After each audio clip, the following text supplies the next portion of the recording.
আসসালামু আলাইকুম বন্ধুরা, কয়েকদিন আগে আমি মিরপুর থেকে ক্যান্টনমেন্ট আসতেছিলাম ভাসানটেক হয়ে।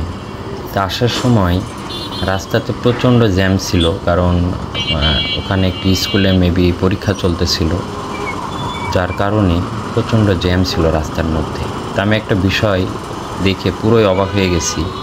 এই জ্যামটি কন্ট্রোল করতেছিল একজন পাগল মানুষ, মানে রাস্তার জ্যামটা পরিষ্কার করে দিচ্ছিল একজন পাগল, যেটা আমাকে খুবই অবাক করছে। এই যে দেখুন পাগলটিকে, সে রাস্তায় দেখেন সবাইকে ঠিকঠাক করে দিচ্ছে বা সরিয়ে দিচ্ছে, রাস্তার জ্যাম পরিষ্কার করতেছে সে।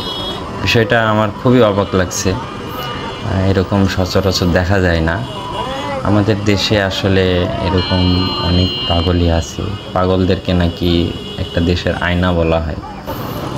হ্যাঁ, যাই হোক, আমি যদি নেক্সটে আবার এই মানুষটিকে দেখতে পাই অবশ্যই তার কাছে যাব এবং পরবর্তীতে আপনাদেরকে ওনার ব্যাপারে আপডেট অবশ্যই জানাবো। তো ধন্যবাদ, সবাই ভালো থাকবেন। আসসালামু আলাইকুম।